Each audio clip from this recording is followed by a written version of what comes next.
आप सब लोगों को नमस्कार। आज माननीय प्रधानमंत्री जी दिल्ली आए थे और उन्होंने लगभग 43 मिनट्स का 43 मिनट का भाषण दिया, जिसमें से 39 मिनट उन्होंने दिल्ली के लोगों को और दिल्ली के लोगों द्वारा प्रचंड बहुमत से चुनी हुई सरकार को केवल गालियां देने का काम किया। 2015 में दिल्ली के लोगों ने 2 सरकारें चुनी थी दिल्ली के लिए। दिल्ली की संविधान में एक अजीब सिचुएशन है, दिल्ली हाफ स्टेट है, तो दिल्ली में लोग 2 सरकारें चुनते हैं। कुछ मुद्दे एक सरकार के अंडर में आते हैं और कुछ मुद्दे दूसरी सरकार के अंडर में आते हैं।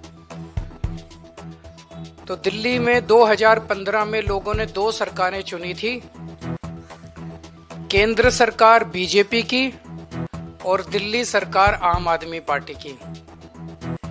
उसको अब 10 साल हो गए। इन 10 सालों में आम आदमी पार्टी की दिल्ली सरकार ने क्या क्या काम किए, आज अगर आप मुझे बताने के लिए बोलें तो शायद मुझे 2-3 घंटे भी कम पड़े। इतने काम किए, इतने काम किए, इतने काम किए। शिक्षा में, स्वास्थ्य में, बिजली में, पानी में, सीवर में, सड़क, इतने काम किए हम लोगों ने कि मैं कई घंटों तक काम गिना सकता हूं। लेकिन जो दूसरी सरकार थी, जो दिल्ली के लोगों ने केंद्र सरकार चुनी थी बीजेपी की, उन्होंने 10 साल में एक भी ऐसा काम नहीं किया जो कि आज प्रधानमंत्री जी अपने 43 मिनट के भाषण में आप लोगों को गिना के गए होंगे। अगर उन्होंने 10 साल में काम किए होते तो शायद आज उन्हें दिल्ली के लोगों को इतनी गालियां देने की जरूरत ना पड़ती। वो अपने काम गिनाते, वो गालियां ना देते। जो व्यक्ति काम करता है वो गाली नहीं देता। जब कोई आदमी काम नहीं करता तो फिर उसे गालियां देनी पड़ती है। वो गालियों के बस पे चुनाव लड़ता है। 2020 में प्रधानमंत्री जी ने दिल्ली के लोगों से कई वादे किए थे। 2020 के विधानसभा चुनाव में भी आए थे। ये बीजेपी का संकल्प पत्र है। इसमें कई सारी बातें लिखी हुई है। इसमें प्रधानमंत्री जी कह के गए थे 2020 में, साफ साफ इसमें लिखा है 2022 तक दिल्ली में सब लोगों को पक्के मकान दे दिए जाएंगे। ये इस संकल्प पत्र में प्रधानमंत्री जी ने बोला, 2020 में बोला उन्होंने। 2022 तक दिल्ली में सब लोगों को पक्के मकान दे दिए जाएंगे। 2020 से लेके 2025 तक आज प्रधानमंत्री जी 1700 मकानों की चाबी दे के गए हैं। इसके पहले कालका जी में 3000 मकानों की चाबियां दी थी, तो मोटे मोटे तौर पे 4700 मकान बनाए हैं 5 साल में। 4700 मकान बनाए हैं 5 साल में। दिल्ली में 4 लाख झुग्गियां हैं, 15 लाख लोगों को मकान चाहिए। 4700 मकान इन्होंने 5 साल में बनाए हैं। मुझे लगता है कि शायद 200 साल का प्रोग्राम बीजेपी ने बनाया है। ये संकल्प पत्र 5 साल का नहीं है, 200 साल का है। 200 साल भी इस रेट पे अगर 5-5 साल में 1700 मकान बनेंगे, तो ये जो झुग्गी झुग्गी में जाके कह रहे हैं पक्के मकान देंगे, तो अगले 1700 मकान जो हैं वो 2030 के चुनाव के पहले बन के तैयार होंगे। और शायद वो देने की जरूरत भी ना पड़े, जिस तरह से ये झुग्गियां उजाड़ रहे हैं। पिछले 5 साल के अंदर इन लोगों ने झुग्गियां तोड़ तोड़ के 2,78,796 लोगों को बेघर कर दिया। प्रधानमंत्री जी वादा करके गए थे मैं तुमको पक्के मकान दूंगा, लेकिन धोखा दिया, पीठ में छुरा घोंपा। लोगों के बच्चों को सड़क पे लाके, कितने सारे ऐसे इनके नेता जाते हैं, झुग्गियों में सोते हैं और 2 महीने के बाद उन्हीं झुग्गी वालों को उनकी झुग्गियां तोड़ के उनके बच्चों को सड़क के ऊपर, भरी ठंड के अंदर सड़क के ऊपर सोने को मजबूर कर देते हैं। 2,78,796 लोगों को इन्होंने 5 साल के अंदर बेघर किया। आज मैं आपको लिख के दे रहा हूं, मेरी बात नोट कर लेना। 2030 के चुनाव में अगर इन लोगों को वोट दे दिया, 2030 के चुनाव के पहले दिल्ली की सारी झुग्गियां तोड़ देंगे। 1700 फ्लैट भी नहीं देने वाले अगले 2030 के चुनाव तक, ये सारी झुग्गियां तोड़ देंगे। एक भी पक्का मकान ये लोग नहीं देने वाले। ये लोग गरीबों के दुश्मन हैं ये लोग। और जो 3000 कालकाजी में मकान दिए हैं इन्होंने, एक बारी जाके देख लो, नरक से भी बदतर है वो। लोग कह रहे हैं इससे तो झुग्गी अच्छी थी, पक्के मकान क्या दिया। नरक से भी बदतर दशा है वहां पे लोगों की। न सीवर है, न पीने का पानी है, कुछ भी नहीं है वहां पे। पूरी बुरी हालत है वहां पे लोगों की जो कालकाजी के अंदर रह रहे हैं। आज प्रधानमंत्री जी 10 साल के बाद आके 3 कॉलेजेस का शिलान्यास करके गए। कॉलेज शुरू नहीं हुए अभी, आज भूमि पूजन हुआ है, आज शिला रखी गई है, शिलान्यास हुआ है, नींव रखी गई है उन कॉलेजों की। मैं प्रधानमंत्री जी को कहना चाहता हूं, प्रधानमंत्री जी 10 साल लग गए आपको 3 कॉलेजों की शिला रखने में। इन 10 सालों में जब तक आप शिला रख रहे थे, इन 10 सालों में मैंने 22,000 क्लासरूम बना दिए, 3 नई यूनिवर्सिटी बना दी, 11 नए वोकेशनल कॉलेज बना दिए और 6 यूनिवर्सिटी कैंपस बना दिए। जितना टाइम आपको 3 शिलान्यास रखने में लगा, उतने टाइम में हम लोगों ने 22,000 क्लासरूम बना दिए, 3 नई यूनिवर्सिटी बना दी, 6 नए यूनिवर्सिटी कैंपस बना दिए और 11 नए वोकेशनल कॉलेजेस बना दिए। हमारी काम करने वाली सरकार है, हमारी शिलान्यास रखने वाली सरकार नहीं है जो चुनाव के पहले आती है और शिलान्यास रख के चली जाती है। मैं प्रधानमंत्री जी को कहना चाहता हूं, आप तो इतने ताकतवर आदमी हैं, आपके पास अथाह पैसा है, भारत सरकार के पास अथाह पैसा है, आपके पास इतनी पावर है, अथाह पावर है। एलजी आपका, पुलिस आपकी, 7 MP दिल्ली के आपके। मैंने 3 नई यूनिवर्सिटी बनाई, आप 30 नई यूनिवर्सिटी बनाते दिल्ली के अंदर, और आज आपको हमें गालियां देने की जरूरत नहीं पड़ती। आज आप दिल्ली के अंदर आते, दिल्ली के लोग आपको सर आंखों पे उठा लेते हैं। मैं प्रधानमंत्री जी को कहना चाहता हूं, मैंने 22,000 क्लासरूम बनाए, आप 1 लाख क्लासरूम बना देते प्रधानमंत्री जी, लंबी लकीर खींचते। केजरीवाल ने इतना काम किया, उसके सामने लंबी लकीर खींच देते, केजरीवाल छोटा बन जाता। लोग आपकी वाह वाह करते। आपको मुझे गाली 39 मिनट तक आपको गालियां देने की जरूरत ना पड़ती अगर आप कुछ काम करके दिखाते प्रधानमंत्री जी। आपकी वाह वाह होती। मैंने 530 मोहल्ला क्लिनिक बनाए 5 साल के अंदर दिल्ली में। आप 5000 मोहल्ला क्लिनिक बना देते प्रधानमंत्री जी, आपकी वाह वाह होती दिल्ली के अंदर। केजरीवाल को, आम आदमी पार्टी को, झाड़ू को कोई पूछता ही नहीं। आपको मुझे गाली देने की जरूरत नहीं पड़ती। अगर आप, मैंने 5 नए अस्पताल बनाए पिछले कुछ सालों में, आप 50 नए अस्पताल बनाते दिल्ली के अंदर, प्रधानमंत्री जी आपकी वाह वाह होती। लोग कहते भाई प्रधानमंत्री ने बड़ा। आपको आज 39 मिनट तक केजरीवाल को और मोहल्ला आम आदमी पार्टी को और दिल्ली के लोगों को गालियां देने की जरूरत नहीं पड़ती।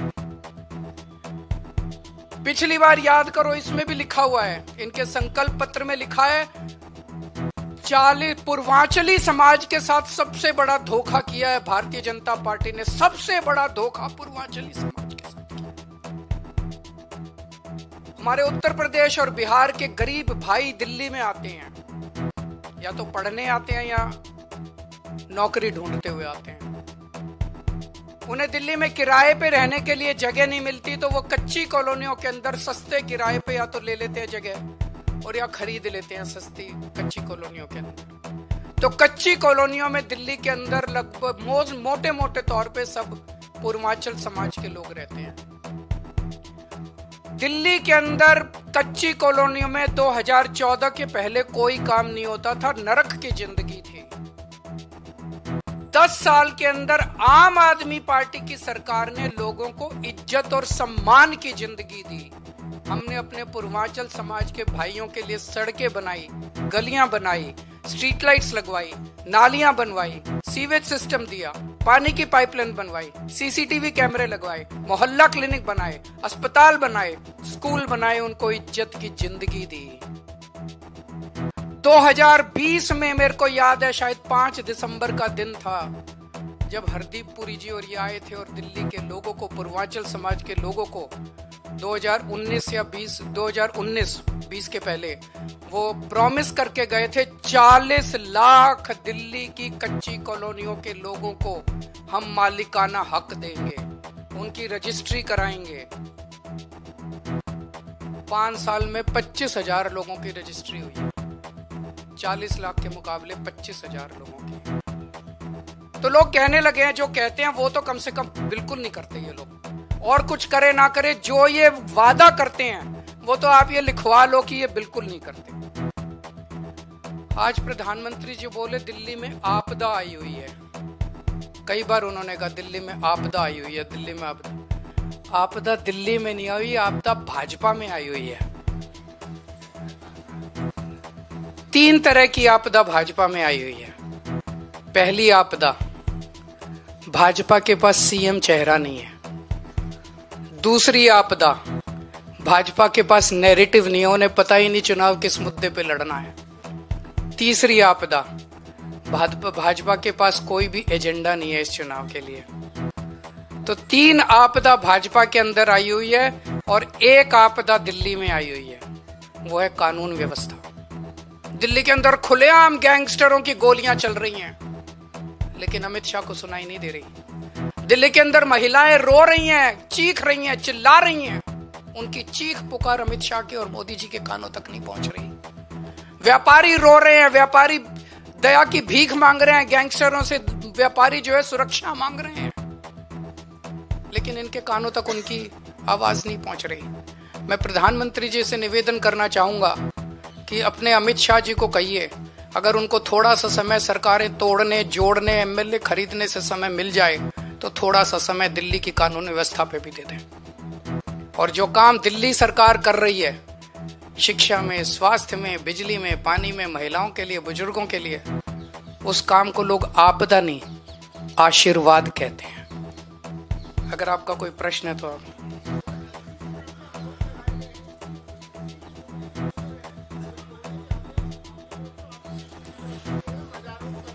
नहीं, वो झूठ बोल रहे हैं। एलजी साहब कुछ भी बोलते रहते हैं। एलजी साहब ने जो आदेश दिए उस पे क्या कह रहे हैं, वो जो 22 नवंबर को आदेश दिए, चोर चोरी करते हुए रंगे हाथों पकड़ा गया, फिर कह रहा पूरी दुनिया चोरी कर रही है इसलिए मैंने भी कर ली।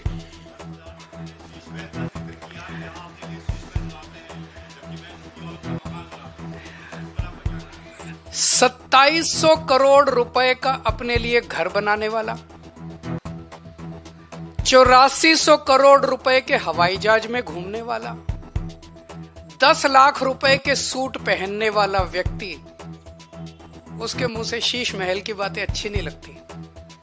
मैं व्यक्तिगत आरोप प्रत्यारोप में नहीं जाना चाहता, मैं गाली गलौज की राजनीति नहीं करता, मैं व्यक्तिगत आक्षेप नहीं करता, ये मैं भी कर सकता हूं। मैंने काम इतने किए हैं 10 साल के अंदर, मैं अपने कामों की राजनीति करना चाहता हूं, गाली गलौज की राजनीति मैं नहीं करता।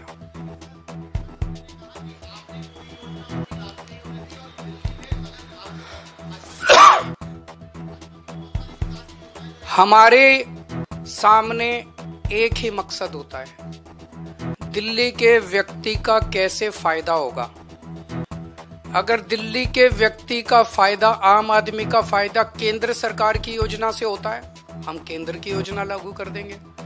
अगर हमें लगता है कि मध्य प्रदेश की सरकार ने कोई अच्छी योजना लागू कर दी, हम उसे दिल्ली में लागू कर लेंगे। हमें लगता है तमिलनाडु की सरकार ने कोई अच्छी योजना लागू कर ली, हम उसे लागू कर देंगे। हम इस चक्कर में नहीं करता तेरी योजना मेरी योजना, तेरी योजना मेरी, हम इस राजनीति में नहीं पड़ते। वो लोग कह रहे हैं हमारी योजना लागू नहीं की। दिल्ली की आयुष्मान भारत की बात कर रहे हैं ना, हमने कई बार बता दिया कि किस तरह से आयुष्मान योजना दिल्ली के आयुष्मान योजना कहती है जिसके पास स्कूटर है, जिसके पास कार है, जिसके पास पक्का मकान है, जिसके पास टीवी है, जिसके पास फ्रिज है, उसको अस्पताल की सेवाएं नहीं मिलेंगी। बचा कौन दिल्ली में, बता दो कोई? एक मिनट, कोई बचा ही नहीं। हमारी योजना कहती है जिसके पास मर्सिडीज गाड़ी है उसका भी इलाज हम फ्री में कराएंगे। बताओ क्या दिक्कत है? हमारी योजना अच्छी कि उनकी योजना? मैं करा दूंगा, आ जाओ, मैं करा दूंगा, मैं करा दूंगा। एक बारी बैठो, बैठो, मैं कराऊंगा, मैं कराऊंगा, मैं कराता हूँ, मैं कराता हूँ। बैठो बैठो बैठो बैठो। इसका इनका एक बारी नाम नंबर वगैरह ले लो जरा सारे। मैं कराऊंगा भाई साहब आपका इलाज, बेस्ट से बेस्ट, बेस्ट से बेस्ट इलाज कराऊंगा आपका। चिंता ना करो, भाई हो मेरे। हाँ, मैं आपका पूरा इलाज कराऊंगा भाई साहब, चिंता ना करो। Thank you.